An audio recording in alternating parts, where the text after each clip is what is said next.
What's going on, everybody? Hopefully, everybody had a good Thanksgiving. We got Ben here. He covers Ben Roberts covers Kentucky for the Lexington Herald-Leader. Ben, we were just chatting. I've seen Kentucky play all six of their games, 5-1 coming into this. It's a big game for both teams, a top 25 matchup there at Rupp Arena. Let's get right into it offensively with the Wildcats coming off the 118-point game against Marshall, most in the Calipari era. What do you make of this team offensively, what you've seen so far through six games? Yeah, I mean, there was a lot of talk over the summer. They went up to Canada for that global jam trip against some international competition, and they looked really good offensively up there. They played I know Cal doesn't necessarily like the term, but the modern basketball, kind of spreading it out, really, really keeping the ball moving and shooting a lot of threes. And none of his teams, his 15th season, he's never averaged 23s in a game. And they're averaging 29 threes through six games. It seemed like he tried to kind of temper those expectations. I know not a lot of fans bought into he's actually going to play this way when the season starts, but they're doing it, and they're so much fun to watch. The Kansas game was the most threes they ever shot in a Cal era, and then the last two of the last three games they've made 17 and 16 threes, first and second in his 15 years. So I mean, they got a lot of guys that can shoot. They got a lot of guys who can play make. They don't have the size quite yet with this team, but it's really an exciting brand of basketball, and I'm really interested to see. We saw what they did against Kansas. I'm really interested to see what they do against a team a caliber of Miami. Yeah, certainly. And I'm excited to see what this is going to look like. If you just take out Miami and Kentucky, just if you're a college basketball fan, just because of the styles, they always talk about it in boxing, styles make fights. These teams are going to get out and run. Miami offensively, that's their strength. We can kind of get more into what Miami's done well and maybe some of their weaknesses, but both these teams offensively, I know it's early, but they're both scoring points. Kentucky at 94, Miami 89 on the average.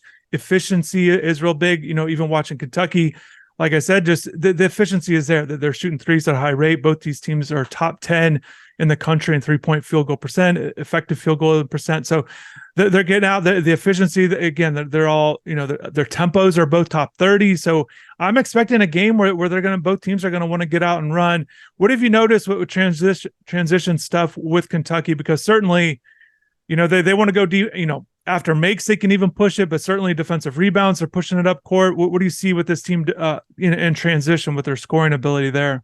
Yeah, I mean, that's what they want to do. That is what they want to do all night long is get out in transition, off turnovers, off misses. They are getting the ball and just looking up court, and there's usually one or two guys already flying that direction.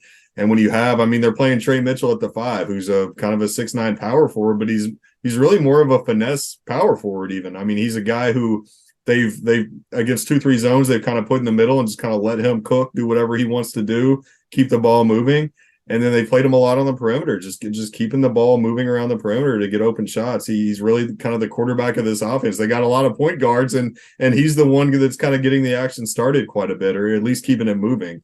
But yeah, in transition, that's their bread and butter so far this season. And they've got, it's really all guards. It's a lot of guys who have, even like an Adu Thoreau, who's 6'8". He was a point guard in high school and hit a late growth spurt. All these guys can handle the ball. They all make really good decisions with the basketball.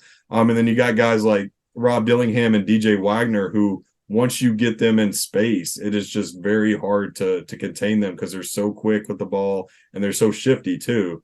I was talking to Justin Edwards before the Marshall game, and they hadn't looked at game film at that point yet. And I kind of told him about Marshall's style. They're very up tempo. Every year, they're one of the most up tempo teams in America. And he was like, "Well, I don't think they're going to play that way against us." And I said, "Well, they play that way against everybody."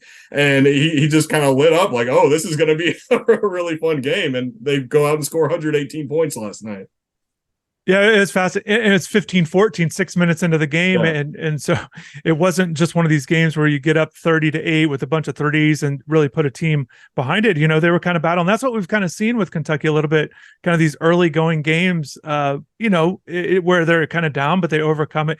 But there's this one of the broadcasts, I forgot which game, and it's hard to kind of go back on the stat at this point. But I remember hearing one of the TV broadcasters talking about opponents in the last 21 non-conference games, opponents are shooting 40% from three in the first 8 minutes of games. I thought that was a really interesting stat. So, and it seemed like it's hold true kind of the way that things have gone this season, where other teams are, coming in kind of scoring some points. And and so Kentucky's kind of, it hasn't been always just easy from the jump, even though if you look at the final scores, the St. Joe's game, I'm curious what you think of that one, and even Kansas, because obviously they lost that one. St. Joe's is tight throughout, and they do win it in overtime. Those two games, some vulnerable things in terms of what might have happened in those two games. I think all opponents are going to look at two games like, oh, well, how did they do well in those games? KU obviously has the big guy in Dickinson. That made a huge difference, and Miami just does not have that threat. So, but maybe takeaways from those two games as they were tighter in scores than the rest of their games. Yeah, with Kansas, obviously Dickinson had 27 and 21 in that game. But DeJuan Harris was really, I think, the key. Kevin McCullough also had a triple-double, but I don't want to overlook that. But DeJuan Harris was the key to that, because the way they're structured, Kentucky's team, they knew they couldn't just put one guy on Hunter Dickinson and leave it be like that. So they were basically daring DeJuan Harris to shoot the three. He didn't really shoot at all their first two games. And he had the game of his life out there, was just bombing threes, especially a couple late in the game that were really crucial, and still got his 7 or 8 assists. So they kind of had to pick their poison, and they went with just trying to collapse on Hunter. He still got 27 and 21. It actually could have been a lot worse. But DeJuan Harris makes those shots, and that was kind of the difference in the game. St. Joe's, they made a lot of threes, and they're a team that shoots a lot of threes. And when they miss them, which they did the game before against Texas A&M Commerce, they could lose to a bad team. And when they make a bunch, they could play with a good team, and that's what happened up in Rupp Arena last week. But part of that's also Kentucky. They're closing out without their arms up. I mean, there's a lot. As good and as fun as they are to watch offensively, there are a lot of issues on the defensive end right now. Defending the perimeter, defending the 3-point shot, really, just staying in front of guys in general, they've struggled with, and which is to be expected with a team of a bunch of freshmen and then a sophomore who really didn't play much last season. That's 6 of the 8 guys in this 8-man rotation. So that was really a kind of a key to the St. Joe's game is they made a lot of threes, but a lot of those were uncontested or pretty good looks for St. Joe's in that one. And that's where, it was funny kind of talking to, they brought out 3 freshmen after the game last night to talk to. And Rob Dillingham, everybody's like, oh, how much fun was that? 118 points. That must have been a lot of fun. And Rob was talking about how their defense has to be better. And I asked him, I was like, is that what Cal was saying after the game? He was like, yeah, he was happy for us, but he made pretty clear that we need to work on our defense. And that's something that's really going to be interesting to see. I don't think they're going to fix that overnight. I don't think they're going to go in Tuesday and be that much better of a defensive team. But for this team to kind of make a Final Four type run, I think that's where they have to get to that point. And then in both those games too, it's important to note Kentucky was up 5 or 6 with 4 minutes left. Kansas ends on an 11-1 run. Typical same kind of deal in St. Joe's in regulation, and then they couldn't close it out, force overtime, and then they did a good job there of kind of controlling the overtime. So that's another thing this young team has to understand is how to close out games. And I think those two things with Cal are the biggest things is just defense, especially perimeter defense, and then those last 4 minutes of games, closing it out. Ben, I touched on earlier about maybe some similarities of style offensively that Miami wants to go with, but there's some differences. And I know Kentucky wants to be better defensively. And just looking at some efficiency numbers on KenPom, currently 61st, kind of put in perspective with where Miami's at. They're 106. I think they've got to be much better defensively. And it's kind of along the lines of what you're saying with teams with high expectations. You just want them to be better all around in all these areas. Miami's also given up too many offensive rebounds, which can play into it. And this, I think, is maybe the biggest difference offensively between the two teams. Kentucky's also running and not turning the ball over, whereas Miami's been moving it up tempo, and they are getting some high turnovers in these games. So those will be kind of 3 areas to watch for in this one. You touched on Trey Mitchell, the matchup with Omier. That's going to be interesting, I think, with Thiero there and Matthew Cleveland. But I think it's going to be a lot of fun seeing how the guards play into it. Kentucky certainly has the advantage with the bench guards, the guys they're bringing off the bench. You touched on Rob and Reed there. But overall, the guards, I think, just different sizes of guards, different styles with Miami has, and also with what Kentucky has. I think Kentucky could probably switch. I assume they're just going to have to switch. They're just going to switch on guys there with Miami's style. So it's going to be interesting to see if Miami can still get off its 3-point shots. Ugo Poplar is going to be a big deal for Miami to be able to score at a high rate. Nigel Pack went off against K-State last game, but again, going up against some size at the guard position. Your thoughts on Kentucky's guards? DJ's came off a big game. You think you think he's kind of past the slow start? If you could touch on DJ a little bit, but also just the other guards, Rob, and obviously Reeves is off to a great start. Yeah, DJ had he was inconsistent, to say the least, those first 4 games. The last 2 games, he's got 50 points. He's really cut down the turnovers in general over the course of the season, and he's doing good. He's not, people kind of, I don't know if it's a knock, but people said throughout his recruitment, he's not a quote-unquote true point guard.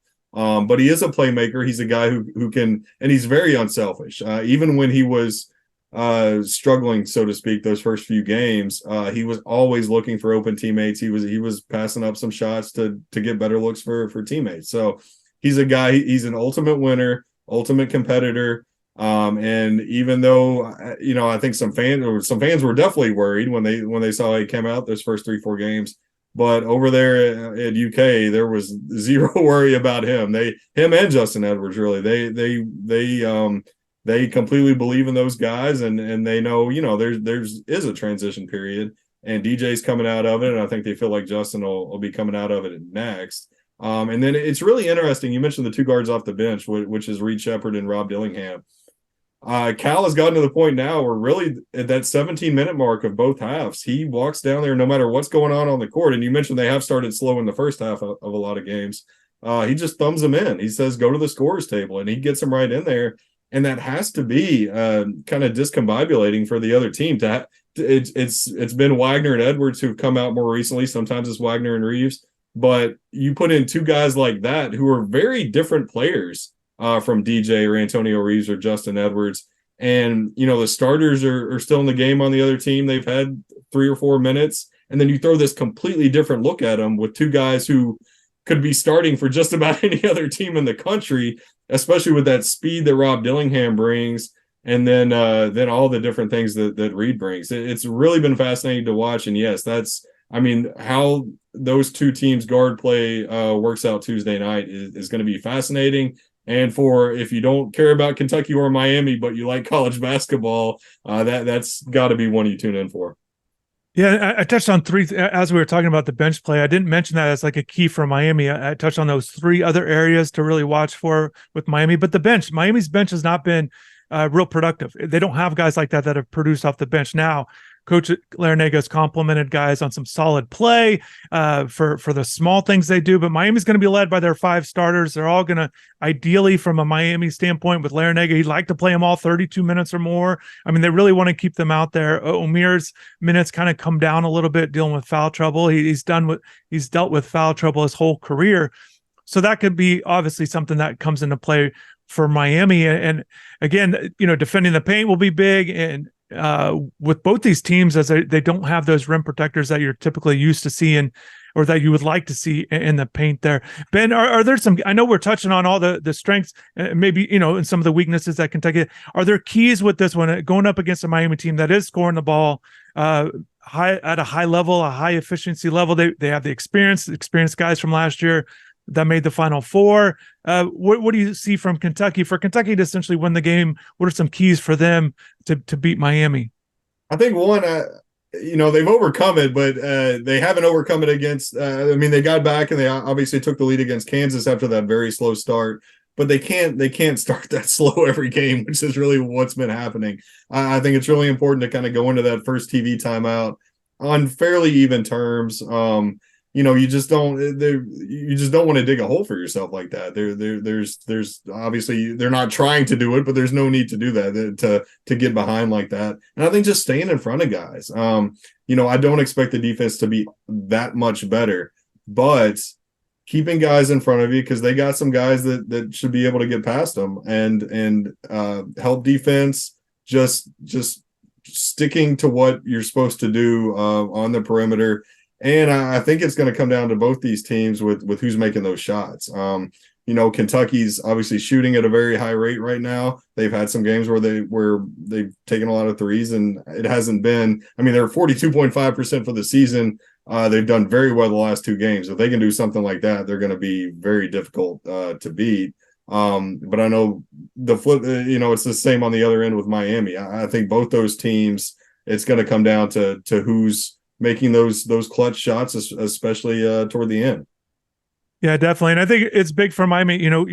We keep touching on the KU game for Kentucky. Kentucky has played a high level opponent, a top 25 opponent. And whereas Miami, this is certainly going to be the best team that they've faced. And sometimes it can take a little bit to really recognize the differences between the other teams you're facing on the road and the whole thing. And I know we touched on these kind of rough starts. They've been at home, so it's not like they've just gone on the road and maybe had struggles on the road. Some teams are coming in and getting points early. That will be big for Miami, certainly. Ben, I appreciate you taking the time. It's going to be, like we keep talking about, a fascinating game. There's been a ton of great games around college basketball, big-time opponents playing each other, top 25 early on in the season. That's what's great with these in-season tournaments and these high-level matchups. This is another one.